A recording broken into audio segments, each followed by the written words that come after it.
दोस्तों, amazing facts हमें अचंभित कर देते हैं और अक्सर संभव तरीके से मनोरंजक होते हैं। ये इतिहास, विज्ञान और पॉप संस्कृति की दुनिया से असामान्य और अप्रत्याशित ज्ञान है जो हमें प्रसन्न करते हैं और हमें चकित कर देते हैं। आज यहाँ हम कुछ ऐसे ही मजेदार और आश्चर्यजनक फैक्ट्स देखने वाले हैं जो एक ही समय में आपको रोमांचित और आश्चर्यचकित कर देंगे। तो चलिए फिर शुरू करते हैं कमाल की बातें के इस कमाल के एपिसोड को। फैक्ट नंबर 9, चींटियां भी थोड़ा आराम कर ही लेती हैं।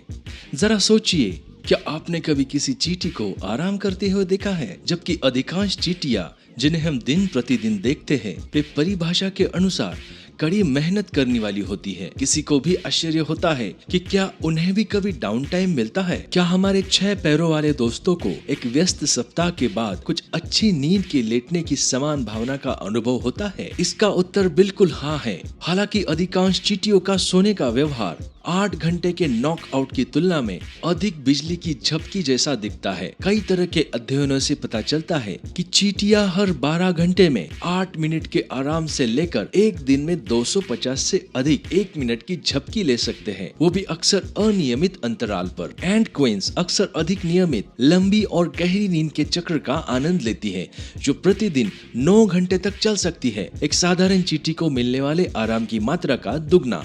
फैक्ट नंबर 8, रेगिस्तान की उड़ती रेत से खुद को बचाने के लिए ऊंटों की आंखों पर 3 पलकें होती है। दोस्तों, ऊंटों को अक्सर रेगिस्तान का जहाज कहा जाता है। ऊंट आमतौर पर रेगिस्तानी आवास में रहते हैं और शुष्क वातावरण में ट्रांसपोर्टेशन के लिए उपयोगित किए जाते हैं। वे रेगिस्तान की क्रूरता को सहने के लिए जाने जाते हैं। यह रेगिस्तानी जानवर बिना भोजन या पानी के अधिक समय तक भी जीवित रह सकता है। तो क्या सच में ऊंटों की आंखों पर 3 पलकें होती है? जी हाँ, ये बात बिल्कुल सही है।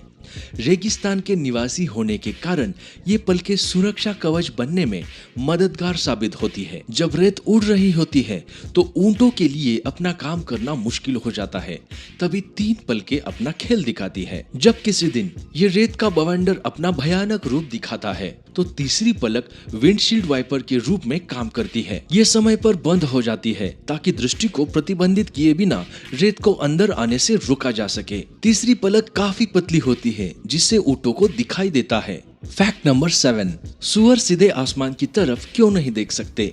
सुअर आसमान की ओर देख सकते हैं लेकिन सीमित दृष्टि से। वे सीधे ऊपर 90 डिग्री नहीं देख सकते, लेकिन 45 डिग्री एंगल से आकाश को देख सकते हैं। यह उनकी गर्दन की मांसपेशियों और रीढ़ की शारीरिक रचना है जो उनके सिर की गति को सीमित करती है और पूरी तरह से ऊपर की ओर देखने के लिए प्रतिबंधित करती है। यहाँ तक कि एक पेड़ के शीर्ष को देखने के लिए एक सुअर को अपना सिर उठाते समय 1 या 1 से अधिक कदम पीछे हटना पड़ता है। लेकिन जबकि सुअर आकाश की ओर देख सकते हैं, उनकी एक और सीमा है, उनकी दृष्टि। एक सुअर की दृष्टि इतनी निकट है कि सुअर आकाश का विवरण नहीं देख सकते हैं। यही कारण है कि कई सुअरों को आकाश में कोई दिलचस्पी नहीं है। इसलिए एक सुअर के लिए अलग अलग आकृतियों के बीच अंतर करने के लिए दृष्टि सीमा बहुत छोटी होती है। इसके अतिरिक्त उनके कान और थूथन भी सिर के ऊपर देखने की किसी भी क्षमता के रास्ते में आ जाते हैं। फैक्ट नंबर 6, यदि आप बहुत जोर से छींकते हैं तो आपकी पसली टूट सकती है। छींकने की पूरी प्रक्रिया भले ही भद्दी और शर्मनाक लगे, लेकिन ऐसा करना आपको स्वस्थ रखने के लिए मदद करता है। जबकि छींक संक्रमण के प्रचार में एक भूमिका निभाती है, यह नाक से जलन और अनवांटेड सब्सटेंसेस को साफ करने में भी सहायक होती है। यदि आप छींक के दबाव को रोकने की कोशिश करते हैं तो इससे आपके कान के पर्दे फटने के भी चांसेस है और सबसे खराब स्थिति में आपके मस्तिष्क या आंखों में रक्त वाहिकाएं फट सकती है। हालांकि छींक को दबाकर रोकना खतरे से खाली नहीं है। एक छींक में 1 लाख वायरस और बैक्टीरिया हो सकते हैं। सुनिश्चित करें कि आप अपना मुंह और नाक ठीक तरह से ढके रहे। फैक्ट नंबर 5, तितलियां अपने पैरों से स्वाद लेती है। दोस्तों, जब आप अपना खाना खाते हैं तो उसके स्वाद के आधार पर आप जल्दी से ये तय करते हैं कि आपको ये पसंद है या नहीं।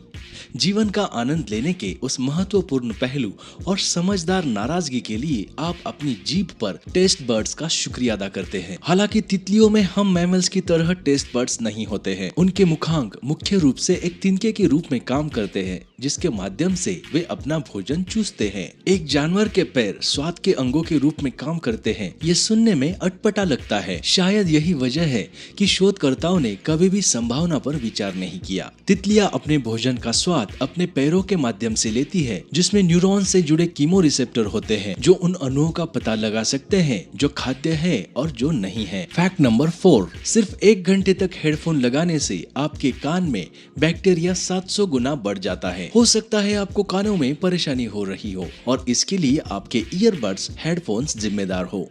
आपके द्वारा उनके कानों में डालने वाली कोई भी चीज आपके कान में किसी फॉरेन ऑब्जेक्ट के आने से बैक्टीरिया के स्तर को बढ़ा देते हैं। अपनी उंगली, ईयरबड्स और जो कुछ भी आप अपने कान में डालते हैं उसके बारे में आपको हमेशा सोचना चाहिए। बैक्टीरिया के लिए नम और गर्म वातावरण जैसे कान, नाक और मुंह में रोगाणु उत्सव के लिए सही स्थितियां होती हैं। गर्मियों के दिनों में आपको अधिक पसीना आता है। फिर अपने कान में ईयरबड को लगाने से पहले आप जिन चीजों को छूते हैं उसके बारे में सोचना शुरू करें। बैक्टीरिया के बारे में यह तथ्य 1992 में एक अध्ययन से सामने आया था, जब विशेषज्ञों ने 20 हेडसेट पर बैक्टीरिया को मापा था। अपने ईयरबड्स पहनने से वह गर्म नर्म हवा में फंस जाते हैं और फिर बैक्टीरिया पार्टी शुरू हो जाती है। तो दोस्तों, नियमित रूप से अपने ईयरबड्स को अल्कोहल वाइप से पोंछना और फिर उन्हें सूखने देना एक बड़ी मदद साबित हो सकता है। फैक्ट नंबर 3, हमारी सर्कुलेटरी सिस्टम की लंबाई लगभग 60,000 मील है। दोस्तों, हमारी शरीर की सर्कुलेटरी सिस्टम में हार्ट,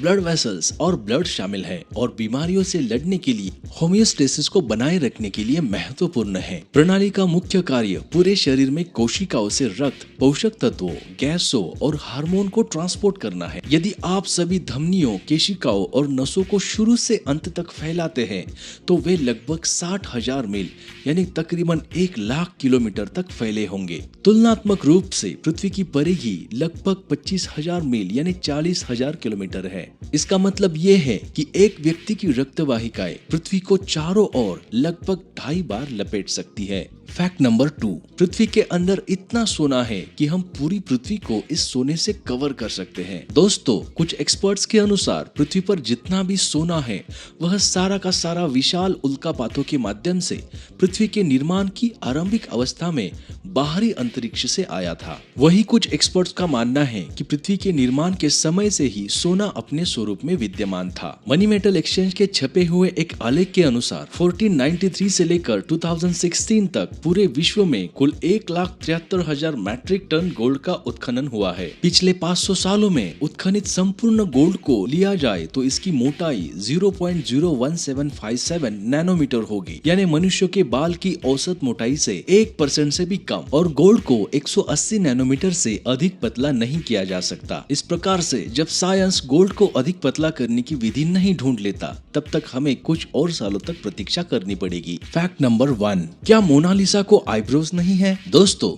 दुनिया की सबसे फेमस पेंटिंग की बात करें तो हर किसी के मुंह पर मोनालिसा का नाम आएगा। यह वो पेंटिंग है जिसने 14वीं सदी से लेकर अभी तक पूरी दुनिया पर राज किया है। हिस्ट्री की माने तो ये पेंटिंग 1503 से लेकर 1517 के बीच लियोनार्डो डा विंची ने बनाई है। मोनालिसा के चेहरे, उसके पोस्चर, उसकी आंखों, उसकी स्माइल और बैकग्राउंड के रंगों को लेकर दुनिया भर में कई तरह की रिसर्च की जा चुकी है। यही नहीं बल्कि मोनालिसा ने इतने सालों में कई अटैक्स भी झेले हैं। पास्कल की तकनीक के जरिए उन्होंने लगभग 3000 घंटों की रिसर्च कर एक ऐसी इमेज निकाली जिससे उस समय मोनालिसा की असली शक्ल को देखा जा सके। उन्होंने 240 मेगापिक्सल स्कैन के जरिए इसे एनालाइज किया है। उन्होंने बताया कि एक समय पर मोनालिसा की दोनों आईब्रो और आईलैश थी, पर धीरे धीरे समय के साथ यह मिटती चली गई। मोनालिसा की पेंटिंग में जिस तरह से 500 सालों से रिस्टोरेशन वर्क चल रहा है, उसके कारण मोनालिसा की आईब्रो मिट गई है। तो दोस्तों, अगर ये वीडियो आपको पसंद आई हो तो कृपया करके इसे लाइक, सब्सक्राइब और शेयर करना ना भूलिएगा। मिलते हैं कमाल की बातें के नेक्स्ट एपिसोड में।